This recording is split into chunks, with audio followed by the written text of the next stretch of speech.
안녕하세요, 다니쌤입니다. 연금 받으면 건강보험료 폭탄 받는다는 소리 들어보셨죠? 오늘은 이 말의 진실을 아주 쉽게 알려드리겠습니다. 그리고 주택연금, 국민연금 차이도 알려드리고요.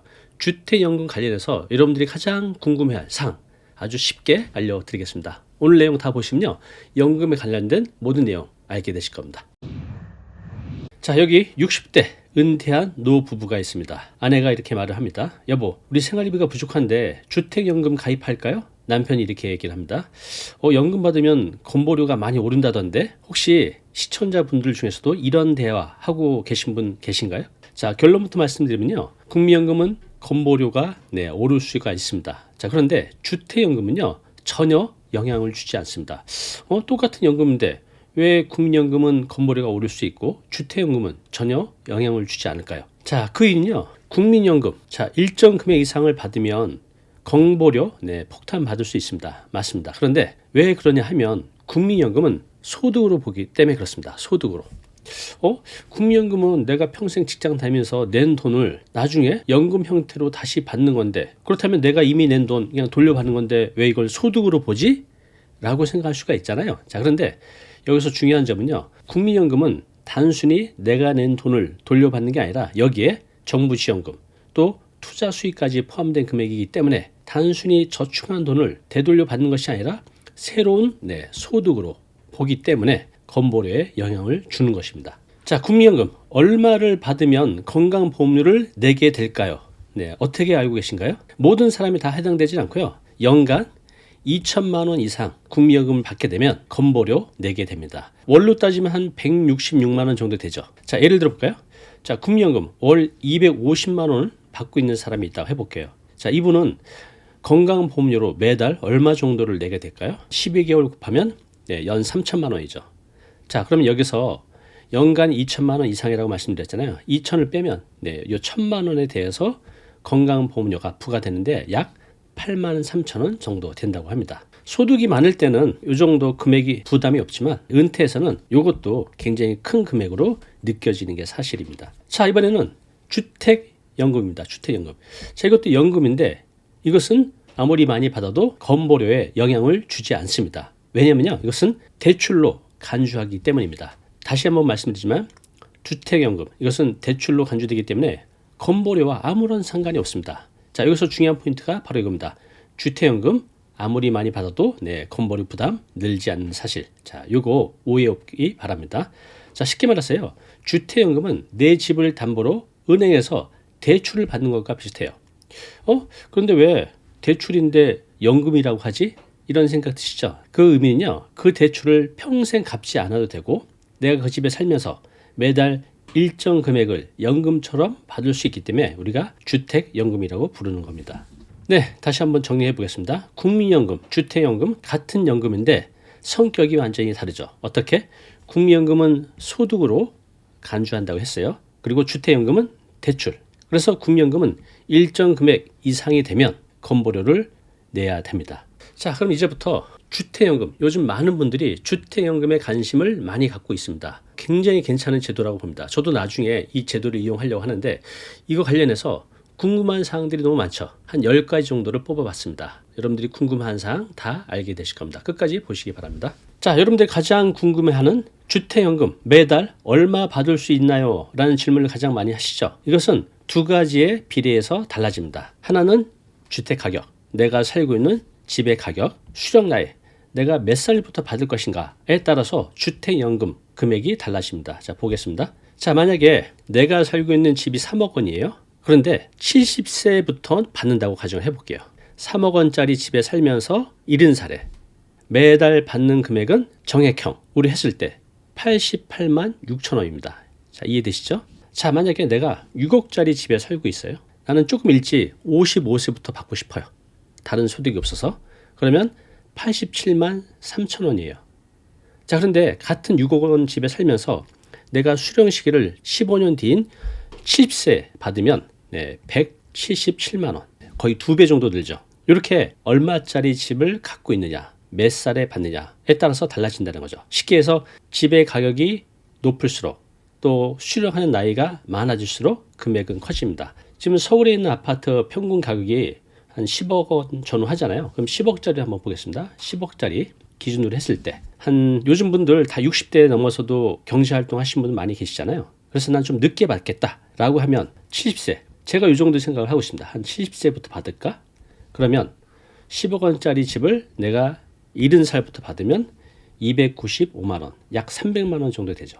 그럼 내가 퇴직연금, 국민연금 합쳐서 요거까지 한다고 하면 한 500, 600 그 이상도 될 수 있겠죠. 자, 또 이런 질문 있죠. 내가 주택연금을 받고 있어요. 그런데 요즘 분들 70 넘어서도 재테크 하시는 분들 굉장히 많이 있어요. 그래서 내가 집을 갖고 있는 상태에서 연금을 받고 있는데 그 이후에 또 주택을 취득해도 되나요? 이런 질문 많이 하시는데요. 자, 보겠습니다. 자, 답을 먼저 말씀드리면 구입해도 됩니다. 취득해도 된다는 거죠. 자, 주택연금은요, 가입 후 주택을 추가로 취득하는 거 가능하다고 말씀드렸는데, 왜냐하면 이것은요, 주택연금 가입 시 주택 보유수 또 금액을 보고 가입하기 때문에 가입 이후에 주택을 취득하든 안 하든 제한하지 않는다는 겁니다. 즉 취득할 수 있습니다. 나는 이거 아파트가 아니라 주거용 오피스텔인데, 자, 오피스텔 주택연금 가입 대상이 될 수 있을까요? 네, 정답부터 말씀드리면 가입할 수 있습니다. 그죠? 가입할 수 있습니다. 오피스텔도. 단 주거용 오피스텔이에만 가능합니다. 신청인 또는 배우자 주민등록 주소지가 담보주택 주소지와 일치해야 되고요. 이건 뭐 당연한 얘기입니다. 그리고 당연히 주택이기 때문에 입식부, 화장실, 세면시설 이런 것들이 주거시설이 설치되어 있어야 됩니다. 뭐 보통의 오피스텔, 주거용 오피스텔이 다 설치되어 있죠. 자, 이런 조건이면 가입할 수 있습니다. 그런데 조금 다른 게 있어요. 자, 내가 3억짜리 오피스텔을 갖고 있어요. 그런데 내가 70살부터 연금을 받을 거예요. 그러면 매달 지급액이 73만 6천 원이죠. 73만 6천 원. 좀 이상하지 않나요? 아까 보셨던 금액하고 좀 차이가 있죠. 자, 비교해서 보여드릴게요. 자, 여기는 일반 주택, 여기는 오피스텔이에요. 일반 주택, 오피스텔. 같은 주택연금이니까 조건이 또 받는 금액이 똑같아야 되잖아요. 조건은 종신 지급 방식 정액형입니다. 그러면 자, 일반 주택 아까 3억 원 기준으로 내가 70살부터 받으면 88만 6천 원이에요. 자, 여기 보시면요, 오피스텔 똑같은 3억입니다. 이분도 70살부터 받는 거예요. 자, 모든 조건이 다 똑같죠. 단지 다른 건 일반 주택이냐 오피스텔이냐 이 차이인데, 자, 여기 보시면 얼마죠? 73만 6천 원. 여기는 88만 6천 원인데 여기는 73만 6천 원이에요. 차이가 한 15만 원 정도 나죠. 자, 또 하나 볼까요? 자, 내가 6억짜리 집을 갖고 있어요. 그런데 나는 65세부터 받는다고 해볼게요. 일반 주택 경우. 그러면 140만 원이죠. 6억짜리 집을 65세부터 받으면 140만 원. 그런데 오피스텔 똑같이 6억짜리 집을 65세부터 받으면 110만 원 좀 넘죠. 30만 원 정도 차이가 납니다. 그죠? 이렇게 차이가 나죠. 자, 왜 이렇게 차이가 날까요?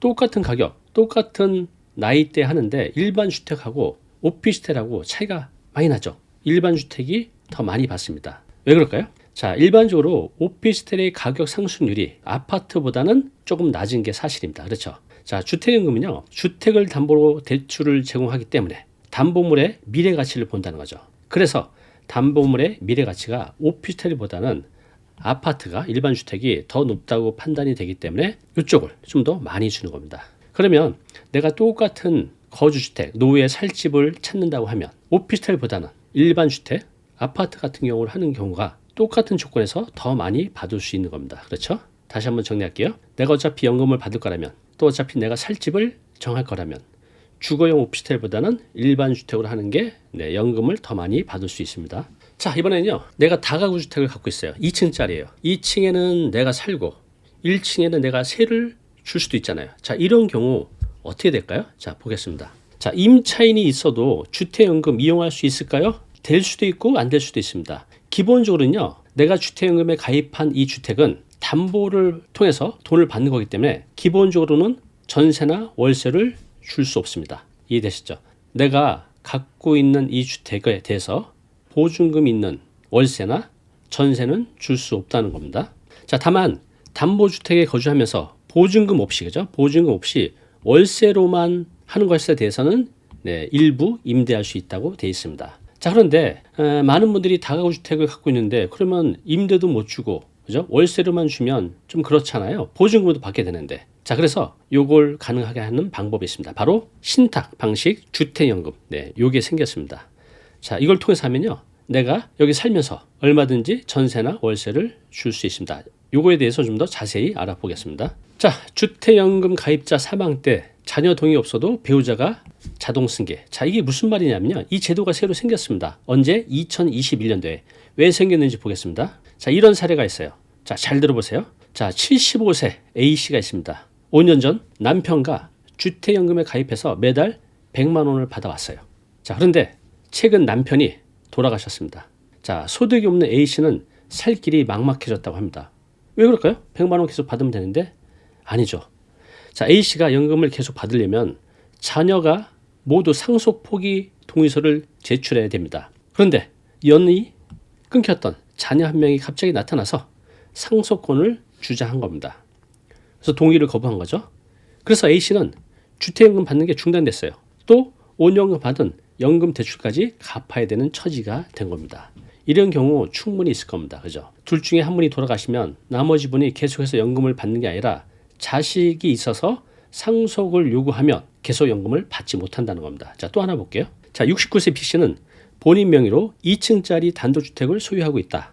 은퇴한 그는 이 집의 1층에 살면서 2층에는 보증금 500에 월세 20만 원짜리 세를 주고 있다. 노후 자금이 부족한 B씨는 이 주택을 담보로 주택연금에 가입하고 싶지만 가입이 안 됩니다. 왜? 보증금을 받으면서 세를 주고 있으면 가입할 수 없다는 규정에 막히고 말았다.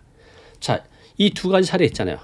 내가 주택금을 받고 있는데 배우자가 돌아가셨을 때 내가 받게 되지 못할 수도 있다. 자식이 상속을 포기하지 않으면, 또 내가 이렇게 다가구주택 갖고 있으면서 뭐 보증금 500, 1000의 월세를 받고 있는데 이때 주택연금 가입할 수 없는데 가입할 수 있는 길이 생겼습니다. 바로 이겁니다. 신탁 방식 주택연금입니다. 앞서 보셨듯이 이렇게 안타까운 사례가 나오지 않도록 가입자가 사망하면요, 자식들의 동의 없이 자동으로 살아있는 배우자에게 넘어가게 됩니다. 즉, 다시 말씀드리면 주택연금 가입자가 사망했어요. 남편 이름으로 했는데 남편이 돌아가셨어요. 그때 자녀 동의 없이도 아내에게 자동 승계되는 게 바로 신탁 방식 주택연금입니다. 자, 여기 보시면요, 자, 아내 이름으로 가입을 했습니다. 신탁 방식 주택연금으로. 그런데 아내가 돌아가셨어요. 자, 이때 자식이 있으면 원래 자식이 상속 포기를 해야 되는데 그거와 상관없이 바로 살고 있는 남편에게 연금이 승계가 됩니다. 자, 그리고 이분마저 돌아가시면 그때 남은 금액이 있다면 자식들에게 돌아가게 되는 거죠. 이해되셨죠?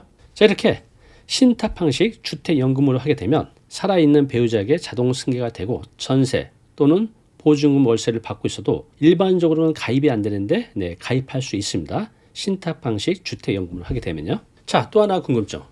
내가 이 아파트 살면서 5년 뒤에 10년 뒤에 가격이 2배로 오를 수도 있잖아요. 그죠? 자, 이렇게 가격이 오를 수도 있고 또 반대로 가격이 내릴 수도 있어요. 지금 내리는 지역들도 많이 있죠. 그렇게 되면 어떻게 될까요? 오르거나 내리면, 자, 결론부터 말씀드리면요, 주택가격이 아무리 올라서 2배가 되더라도 또 반대로 반토막이 되더라도 가입 기간 동안 약정된 연금은 계속해서 받을 수 있습니다. 즉, 가격이 내리면 이익이겠죠. 내가 6억짜리인데 3억이 됐어요. 그러면 죽는 날까지 받을 수 있잖아요. 그 나머지 부분은 국가에서 책임을 지는 거죠. 반대로 주택 가격이 오르면 올랐다고 해서 연금을 더 받진 않아요. 즉, 주택 가격이 오르든 내리든 계약 시에 딱 정해진 연금 계속해서 받는다는 사실을 꼭 기억하시기 바랍니다. 자, 우리가 주택연금을 가입하면서 매달 생활비만 가지고 살 수도 있지만 갑자기 목돈이 필요할 때가 있잖아요. 내 남편이, 내 아내가 아프다든가 자식이 결혼한다든가 이때 내가 이 집을 통해서 목돈을 마련할 수 있을까요? 네, 있습니다. 자, 여기 보시면 연금 수령 중에 인출할 수 있다는 겁니다. 얼마 정도? 주택연금 대출 한도의 일정 비율인데요. 최대 50에서 90%까지 가능합니다. 자, 그런데 이렇게 목돈을 내가 인출할 수는 있지만 문제는 뭐죠? 바로 그만큼 매달 받는 연금이 줄어든다는 겁니다. 당연하죠. 내가 인출했기 때문에 담보 비율이 떨어졌기 때문에 매달 받는 연금 줄어들 수밖에 없습니다. 자, 그러면 아파트는 그래도 어느 정도 시가가 정해져 있지만 일반 주택 또는 이제 다가구, 상가주택 이런 것들은 금액이 딱 얼마다라고 정해져 있지 않잖아요. 그러면 주택 가격, 연금 가입할 때 어떻게 책정할까요? 자, 보겠습니다. 자, 1번적으로는 시세 정보를 활용합니다. 자, 주택 가격 평가 시 가장 먼저 활용되는 것이 KB 국민의 시세 정보입니다. 자, 만약에 KB 국민의 시세 정보가 없다면 한국 부동산원의 시세 정보를 사용합니다. 그리고 이마저도 없다면 공시가격, 가격을 통해서 하고요. 또는 감정평가를 통해서도 할 수가 있습니다. 이렇게 주택 가격은 이런 순서로 그 가격이 정해지고 그에 따라서 연금이 정해지는 겁니다. 아파트가 남편 소유로 돼 있어요. 그런데 남편이 치매에 걸렸다고 해볼게요. 자, 이때 소유자인 남편이 치매에 걸려서 의사결정을 똑바로 할 수 없잖아요. 자, 이럴 때는 주택연금 가입할 수 있을까요? 네, 가입할 수 있습니다. 단 이제 조건이 있어요. 여기 보면 성년 후견 제도, 즉 법원이 선임한 법정 대리인 제도를 통해서 남편을 대신해서, 부모를 대신해서 주택연금 가입할 수 있습니다. 자, 주택연금 신청하게 되면 얼마나 걸릴까요? 언제부터 실제로 내 통장에 연금이 들어올까요? 보통 표준 처리 기간은요 1개월로 정해져 있긴 한데요, 실제로는 2, 3주 정도면 받을 수 있다고 합니다. 자, 주택연금 이용 자격과 대상 주택 한번 정리해 보겠습니다. 연령, 주택 소유자 또는 배우자가 55세 이상이면 받을 수 있습니다. 국적, 본인 또는 배우자가 대한민국 국민이어야 합니다. 자, 주택 보유수 보겠습니다. 자, 이게 많이 헷갈리신데 공시 가격으로 12억 이하는 가입할 수 있습니다. 이제 공시 가격이니까 시가로는 한 15 내지 17억 정도 되겠죠? 자, 그러면 내가 1억짜리 집이 11개예요. 그럼 11억이죠. 주택이 11개 갖고 있는 분도 가입할 수 있을까요? 네, 가입할 수 있습니다. 주택이 몇 개든 그걸 다 합해서 공시가격 12억이 넘지 않으면 됩니다. 자, 이번에는 주택연금 가입이 불가능한 경우를 보겠습니다. 일단 오피스텔, 아까 된다 그랬잖아요. 그건 주거용 오피스텔이고 주거 목적이 아닌 오피스텔은 가입이 안 됩니다. 또 내가 아닌 자녀, 형제, 제3자가 소유한 주택으로 연금 가입할 수 있을까요? 네, 못합니다. 본인, 배우자가 모두 외국인인 경우도 불가능합니다. 당연히 경매, 압류, 가압류, 가처분 등 권리 침해가 있는 주택도 안 되죠. 당연하겠죠. 자, 주택연금에 받는 조건은요, 그 집에 내가 계속 거주를 해야 돼요. 그래야 받을 수 있거든요. 근데 우리가 살다 보면 거주를 못하게 될 경우도 있잖아요. 내가 병원에 간다든가 등등. 이렇게 되면 계속 받을 수 있을까요? 자, 보겠습니다. 원칙은 받을 수 없는데 여기 보면 실거주 예외 인정 사유가 있죠. 여기에 해당되면 내가 실제 거주하지 않아도 받을 수 있습니다. 자, 볼까요? 내가 질병치료, 심신요양 등을 위해서 병원 또는 요양시설에 입원하게 되면, 또 입소하게 되면 내가 거주하지 않아도 연금 계속 받을 수 있습니다. 자, 두 번째, 자녀 등의 봉양을 받기 위해서 다른 주택으로 장기 체류할 때도 받을 수 있습니다. 또 4번, 강공소에 의한 격리, 수용, 수감, 뭐죠? 네, 감옥에 간다는 거겠죠. 감옥에 가게 돼도 그 있는 동안 내가 거주할 수가 없잖아요. 이때도 연금을 받을 수 있다고 합니다. 자, 이런 질문도 있습니다. 내가 공적연금 받고 있는데 주택연금 이용 가능한가요? 공적연금 뭐가 있죠? 공무원들, 경찰 공무원, 군인 공무원, 공무원들 연금 받잖아요. 이게 이제 공적연금이죠. 자, 이런 경우도 주택연금 이용할 수 있습니다. 자, 주택연금 관련해서 세금 혜택 있나요? 네, 있죠. 보겠습니다. 자, 가입 단계에서 교육세, 면허세, 감면 혜택 있고요. 농어촌 특별세, 또 국민주택 채권 매입 의무 면제 받습니다. 자, 그리고 소득세 연간 200만 원까지 소득공제 받을 수 있습니다. 자, 재산세, 내가 가입한 주택의 가격이 5억 원 이하라고 하면 재산세 25% 감면 받고요. 자, 여기 또 하나, 주택연금 가입주택 5억 원 초과할 때, 이때는요, 내가 만약에 10억짜리라도 해도 그냥 5억 원 기준으로 재산세가 부과됩니다. 자, 이런 세제 혜택이 있습니다. 자, 이런 질문도 많이 하죠. 내가 주택연금 가입했는데 내가 너무 오래 살아가지고 한 150살까지 살아가지고 부족하면 연금 계속 받을 수 있나요? 또 내가 일찍 죽어서 금액은 10억인데 한 1억밖에 못 받았어요. 그럼 9억 어떻게 되는 걸까요? 자, 보겠습니다. 자, 첫 번째, 내가 너무 오래 살아가지고 주택 처분 금액보다 연금 지급 총액이 훨씬 더 클 때, 자, 이 경우는요, 나라에서 책임집니다. 여러분에게는 전혀 책임이 없고 심지어 상속인에게도 별도 청구가 없습니다. 자, 반대로 내가 너무 일찍 돌아가셔서 돈이 많이 남았어요. 주택 처분 금액이 연금 지급 총액보다 많아요. 자, 남은 재산은 상속인, 자녀겠죠. 네, 상속인에게 돌아갑니다. 자, 마지막으로 주택연금 가입 조건 간단하게 설명드리고 끝내겠습니다. 자, 가입 요건, 부부 중 한 명 55세 이상 임용 가능합니다. 자, 공시가격 12억 이하, 공시가격이니까 시가로는 한 15억 이상 될 겁니다. 자, 그래서 내가 1억짜리를 11개 갖고 있어도 주택연금 가입 가능합니다. 그래서 가입 연령은 부부 한 명 중 55세 이상, 또 부부 한 명 중 한 명 이상은 대한민국 국민이어야 됩니다. 자, 그리고 대상주택, 아까 일반적인 주택, 또 노인부채도 가능하고 오피스텔인데 주거용 오피스텔 가능합니다. 거주요건, 주택연금 가입을 하고 가입자, 배우자 모두 실제로 거주해야 됩니다. 자, 오늘은 연금에 가입하면 건강보험료 폭탄 받나요? 라는 이제 주제로 시작했는데, 국민연금은 일정 금액, 그러니까 2천만 원 이상 되면 건보료 부과 대상이 됩니다. 단 주택연금은 아무리 많이 받아도 대상이 되지 않아요. 이해되셨죠? 자, 여러분들 주택연금 어떻게 생각하시나요? 가입하실 건가요? 또 가입한다면 몇 살 정도부터 가입할 예정입니까? 아래 댓글로 여러분들의 의견 나눠주시기 바랍니다. 저는 한 10살부터 70살부터 받을 예정입니다. 자, 오늘 내용 너무 중요한 내용이죠. 영상 보고 나면 잊혀지잖아요. 자, 자료 무료로 제공하고 있습니다. 이 자료 요거 받고 싶은 분들은요, 아래 링크로 신청하시면 됩니다.